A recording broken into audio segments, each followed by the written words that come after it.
তেলের জন্য যে খুলনা বিভাগ জুড়ে হাহাকার তা কিন্তু প্রতিদিনই বাড়ছে। আসলে তেলের যে হাহাকার এটি কিন্তু এখনও কমছে না। আমরা দেখেছি যে আমরা এখন যে পেট্রোল পাম্পটিতে রয়েছি এটি পাওয়ার হাউস মোড় এলাকায় মেঘনা পেট্রোল পাম্প। এখানে আমরা দেখেছি যে সকাল থেকে অর্থাৎ খুব ভোর থেকেই কিন্তু এখানে তেল নিতে বাইকাররা তো রয়েছেন, পাশাপাশি অন্যান্য যে যানবাহন রয়েছেন সেগুলো কিন্তু তারা দীর্ঘ লাইন দিয়ে এই তপ্ত রোদের মধ্যেই কিন্তু এখনও পর্যন্ত দাঁড়িয়ে আছেন। আসলে ঘন্টার পর ঘন্টা দাঁড়িয়ে থাকা আসলে কতটা রৌদ্রের মধ্যে কতটা কষ্টকর তা আসলে এদের সঙ্গে কথা বললেই বোঝা যাচ্ছে। অনেকে প্রায় 3 থেকে 4 ঘন্টা পর্যন্ত তেলের লাইন অথবা তেলের সিরিয়াল দিয়ে কিন্তু অনেকে আবার তেল পাচ্ছেন না। তার কারণ হচ্ছে যে পেট্রোল পাম্প যেগুলো রয়েছে সেগুলোতে তেল শেষ হয়ে যাওয়ার পর কিন্তু আর তারা তেল দিতে পারছেন না। এই অবস্থায় আসলে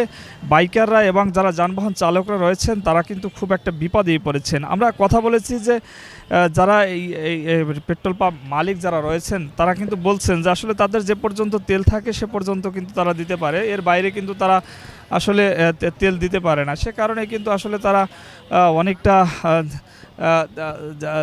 ঝামেলা পোহাতে হচ্ছে। আর আসলে খুলনার যে 3টি ডিপো রয়েছেন পদ্মা, মেঘনা এবং যমুনা, যে এই 3টি ডিপো থেকেও তেল সরবরাহ সঠিক যেটা থাকার কথা সেটিই রয়েছে, কিন্তু তবে তেলের সংকট কেন কাটছে না এবং আসলে তেলের পাম্পে যে এই দীর্ঘ লাইন কেন শেষ হচ্ছে না সে বিষয়ে কিন্তু আসলে কেউই এই প্রশ্নের উত্তর দিতে পারছে না। তবে যারা পেট্রোল পাম্প মালিকরা রয়েছেন তারা বলছেন আসলে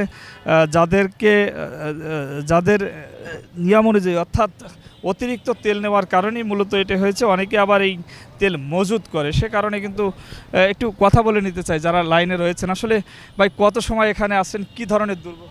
আসলে আমরা এই রোদের ভিতর, প্রচণ্ড রোদের ভিতরে আমরা 2 ঘন্টা যাবৎ দাঁড়িয়ে আছি। এই লাইন দীর্ঘ 1.5 কিলোমিটার হবে, একদম কদমতলা পর্যন্ত ছাড়াই গেছে। এই ভোগান্তি, অনেক বয়স্ক লোকজন আছে যারা অসুস্থ হয়ে পড়ার মতো।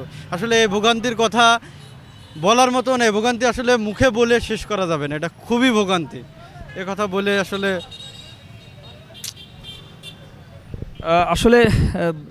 আরও একজনের সঙ্গে একটু কথা বলতে চাই যে আসলে ভাই কত সময় এই লাইনে দাঁড়িয়ে আছেন, আসলে কি ধরনের ভোগান্তি?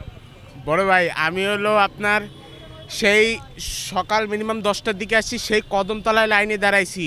মানুষ গরমে কেউ টেকতে পারতেছে না, সবাই অস্থির। এবং এখানে অনেক বয়স্ক লোকজন আছে যারা অনেকে মনে করেন গরমের কারণে, অনেকে যারা মোটা তারা তো মনে করেন শরীরে বিভিন্ন ধরনের রোগ ব্যাধি আছে, তারা অনেকে এখানে একজনে মাথা ঘুরে পড়ে গেছে, তারপর সে তো বাসায় চলে গেছে, তার ছেলে আসে নিয়ে চলে গেছে। তো এরকম ভোগান্তির ভিতর দেশে তেল ঢুকছে, তাই তেল গেল কই? তাই তেল না থাকলে আমরা মনে করেন এতক্ষণ তো লাইনে দাঁড়াই। তাই মনে করেন আমার এই গাড়ি সেই 3 দিন ধরে আমি হালাই রাখছি, কারণ গাড়িতে তেল না ভরলেই তো হচ্ছে না, তাই আমি তেল নিতে চাইছি, আর কিছু করার নাই।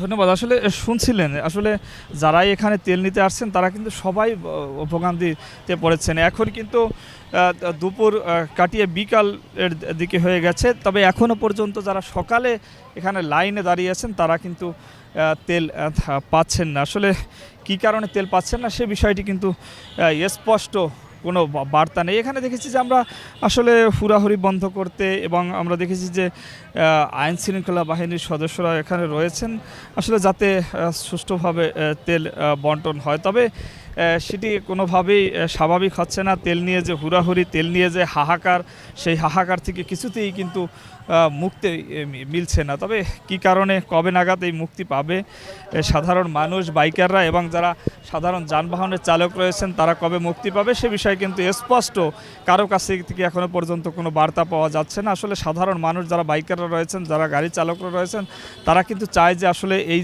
যে তেল নিয়ে এক ধরনের হাহাকার, তেল নিয়ে নৈরাজ্য, এটি বন্ধ হোক এবং অচিরেই স্বাভাবিক হোক এই জ্বালানি তেলের বাজার, সে বিষয়ে কিন্তু তারা আশাবাদ ব্যক্ত করছেন। আমার কাছে আপাতত এই ছিল খুলনা নগরীর পাওয়ার হাউস মোড় এলাকার মেঘনা পেট্রোল পাম্প থেকে সর্বশেষ খবর।